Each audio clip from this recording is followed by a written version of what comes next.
Como siempre, un gusto saludarle desde la capital de la República Mexicana. Estamos listos para informarle, como nadie más puede hacerlo, del acontecer legislativo en el Congreso Federal. Iniciando la semana, avanza el periodo ordinario de sesiones, el segundo del primer año de ejercicio de la actual 63ª legislatura. Vámonos de inmediato con toda la información. Y con el propósito de enriquecer el diálogo republicano entre poderes legislativo y ejecutivo, a partir de un acuerdo de la Junta de Coordinación Política aprobado por el Pleno el pasado 3 de marzo, compareció ante legisladoras y legisladores de Comisiones Unidas de Hacienda y Crédito Público y de Presupuesto y Cuenta Pública aquí en la Cámara de Diputados, el subsecretario de Hacienda y Crédito Público, Fernando Portera Rodríguez. Vamos con los detalles de este encuentro parlamentario. En su intervención inicial, el subsecretario de Hacienda y Crédito Público explicó las circunstancias por las cuales el gobierno federal realizó un ajuste presupuestal de 132 mil millones de pesos. De este monto, 100 mil millones de pesos fueron a Petróleos Mexicanos. El ajuste se realizó bajo los siguientes criterios. Primero, preservar la seguridad del personal y mantener la integridad de las instalaciones de la empresa. Segundo, utilizar los instrumentos que permite la reforma energética para atraer inversión. Tercero, hacer frente a los compromisos laborales y financieros de la empresa. Y cuarto, mantener la plataforma de producción de hidrocarburos, estabilizando los niveles de producción. El funcionario explicó ahí que se busca atraer mayor inversión y mantener la solidez de las finanzas con una macroeconomía estable. Las reformas estructurales continuarán implementándose y mostrando sus resultados. El gobierno está comprometido con la estabilidad macroeconómica sustentada en su disciplina fiscal y en el cumplimiento de la trayectoria de consolidación anunciada en 2013. Y finalmente la reacción de los mercados, las calificadoras, los inversionistas confirma la confianza de las acciones de política anunciadas recientemente. Al terminar su exposición, la exposición del funcionario, iniciaron los cuestionamientos. El primero en hacerlo fue el Grupo Parlamentario de Encuentro Social, quien se refirió a los precios del petróleo y al programa de cobertura petrolera para garantizar el precio del barril del crudo. Con respecto a este programa de coberturas petroleras, está garantizado el 2016, pero ¿qué va a pasar después?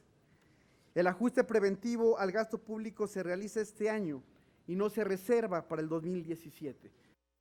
El valor de esta cobertura se determinará hacia finales de noviembre, cuando se conozca el precio promedio de la mezcla mexicana del petróleo del 1 de diciembre de 2015 al 30 de diciembre de 2016.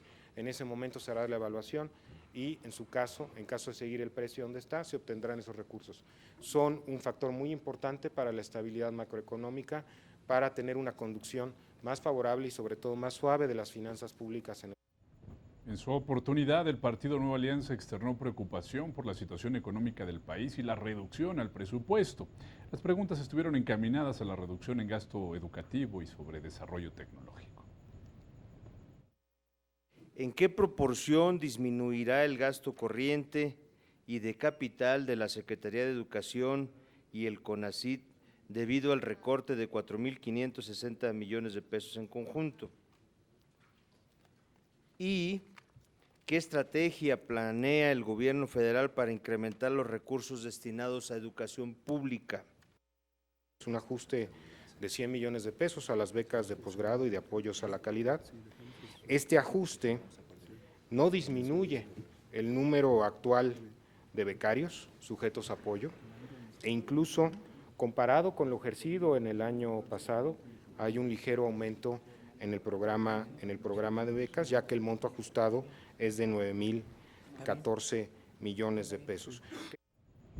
Ya en nombre de Movimiento Regeneración Nacional, el diputado Vidal Llerenas Morales destacó que en el último recorte presupuestal se incrementó el gasto público en detrimento de las inversiones, incluida una caída del 17% en Pemex.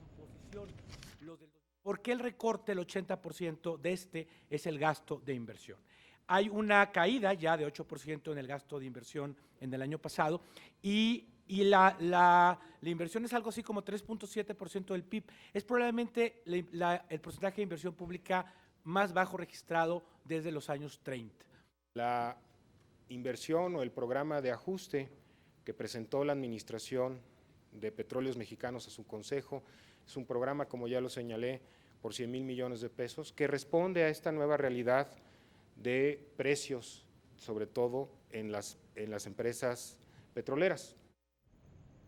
Adriana Sarur Torre, diputada del Partido Verde Ecologista de México, indicó que la reforma fiscal permitió frenar los efectos en la caída de los precios internacionales del petróleo, pero no obstante indicó que la presión de este fenómeno sí ha afectado a Petróleos Mexicanos. Con su venia, señor presidente. Por lo que se requiere de un cambio estructural que le permita a esta empresa productiva del Estado hacer frente a estas condiciones desfavorables de la actualidad.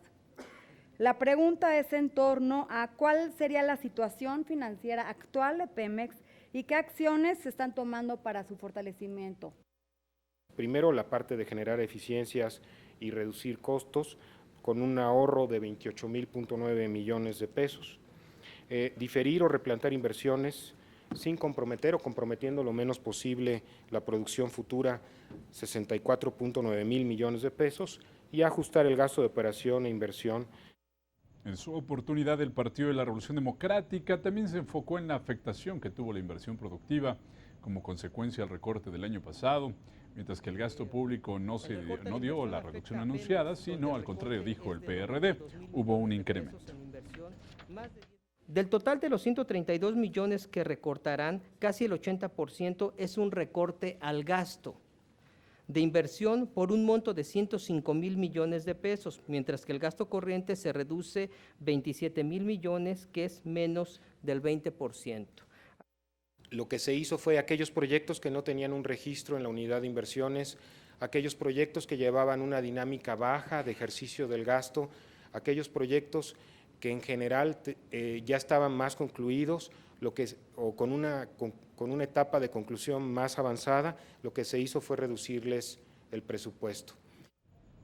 El Partido Acción Nacional, en voz del diputado Carlos Alberto de la Fuente, aseveró que si el precio del barril del petróleo sigue en estos niveles de precio para 2017, se tendrá una cobertura no mayor a los $40, lo que generaría, dijo, un boquete financiero de cerca de 200,000 millones de pesos. ¿Cuál va a ser el régimen fiscal de Pemex? Ya que con el régimen actual, si más no recuerdo, es superior a arriba del 40% de ISR, se está castigando muchísimo y se está ahogando o ahorcando a Pemex. El régimen fiscal de Pemex es un régimen que se modificó con la reforma energética, que ahora es más favorable para la empresa, para Petróleos Mexicanos, y que es consistente con una empresa que pueda crecer en el tiempo y pueda realizar las inversiones, que precisamente le permite ahora con mayor agilidad la reforma energética. Bueno, y en su oportunidad, Jerico Abramo Mazo, del Partido Revolucionario Institucional, destacó la reducción de los precios en gasolina, servicio de telefonía, así como de energía eléctrica. Adicionalmente, cuestionó el funcionario sobre las acciones que se están implementando. Quisiera pedirle que ahonde sobre las principales políticas que está llevando a cabo el gobierno federal para promover el crecimiento económico y si éstas están teniendo el impacto esperado. El ajuste de gasto preventivo y precisamente ser muy perseverantes en una conducción sana de las finanzas públicas y de la situación macroeconómica abona al desarrollo y al crecimiento, porque al final del día una condición macroeconómica estable se traduce en empleo, se traduce en baja inflación, se traduce en acceso a financiamiento y esto se traduce en bienestar para las familias.